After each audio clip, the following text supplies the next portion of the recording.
We discover even the Treasury does not assess half of those reliefs effectively. So we're trying to say, how do we manage that money better to get more R&D and more scientific research? Tax reliefs are a very, very big issue, but in terms of the pharmaceutical industry, it's about £200 million goes on tax relief. Nothing like enough to refund the Medical Research Council to do their job for them. And these are, these are drugs which are saving women with breast cancer. I mean, they're really, really important. And you want to increase that, and you want to make it more effective, but it has to be managed better.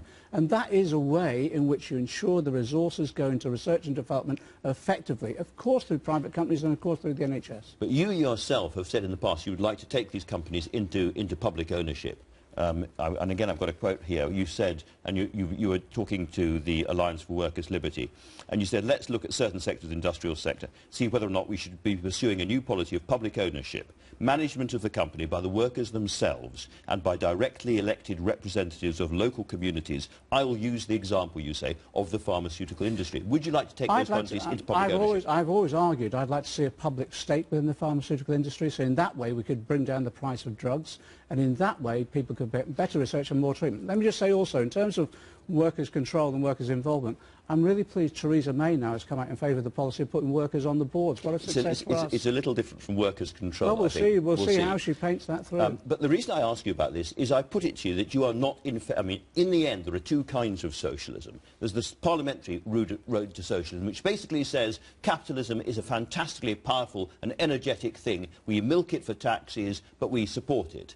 And there's the other system of socialism, which says no, capitalism is in the end it's an evil and we have to overthrow it and replace it by a socialist economy. And I put it to you, you are in the second category, not the first. If you look at the history of the Labour Party, which I'm central to, it is about saying we have a mixed economy in which we manage in the interests of all, and that will be a combination of some services provided by the public sector and some by the private sector, and you make sure you get the right mix so that your economy is not just prosperous but also democratically controlled as well. So you have said also, in fact in the same interview, you said that your main political influences were Marx, perhaps not surprising, but then Lenin and Trotsky. What have you learned from Lenin and Trotsky?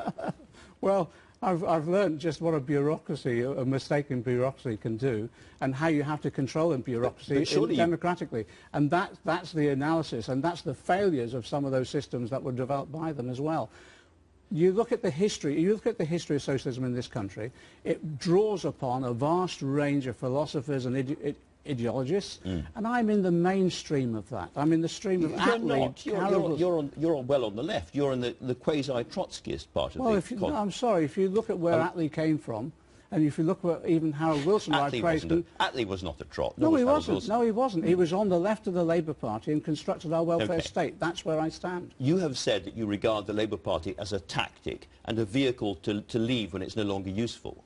Isn't that why people will say that you are part of what is the famous kind of entry strategy? I've never said the Labour Party is a vehicle to leave when no longer useful. Someone engaged in a debate as though the Labour Party was a religion. I said no, it's a vehicle in which we use to achieve socialism. So this is the quote that was in the Sunday Times in March, and you didn't deny it then, but maybe it is wrong. You said, according to them, I'm not in the Labour Party because I'm a believer in the Labour Party as some supreme body or something God-given or anything like that, which sounds like you. It's a tactic. It's as simple as that. If it's no longer a useful vehicle, move on. Yes.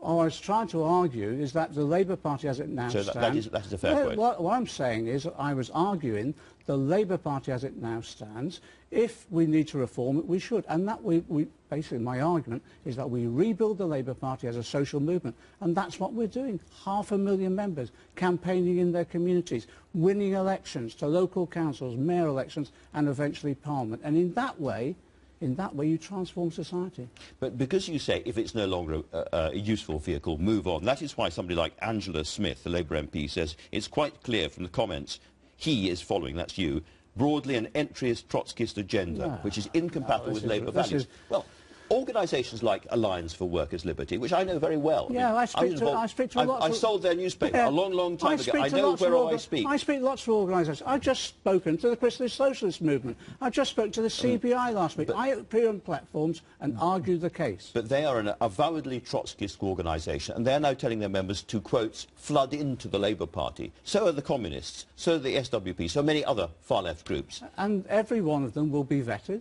And then we have a vetting system. Do you welcome them? Well, we work on the basis if we can convert people into the Labour Party, so much the better. But if they're coming in for an entryist tactic from the right or left, we have a vetting system which is extremely strict and will prevent people coming in. And that's working. It's operating now. All right. Assuming you win, and I'll assume it for the second, at the end of this summer campaign, you will be left, in a sense, in the same position where you have a leader supported by hundreds of thousands of ordinary party members because of his values and what he stands for, and a large number of MPs who completely disagree with him and don't trust him and don't want to serve under him. And you have to reconcile that. If you are one of those people who went to Jeremy Corbyn rallies yesterday or today or whenever and really want to change society and believe he is the guy and you're the people to do it, don't you have to do something about these MPs? Why should they have MPs in their constituencies who don't support what Jeremy Corbyn and you stand for? I think you underestimate the Parliamentary Labour Party. The vast bulk of the Parliamentary Labour Party, as I said earlier, just want to get on with the job.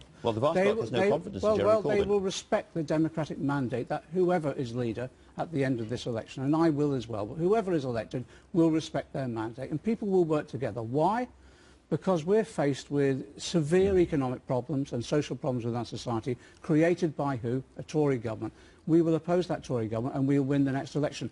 That's the responsibility that not just individual MPs bear, but also every member of the party. Your critics think you can't win that election. If they're proved right and you do badly in that election and don't win it, will both of you resign?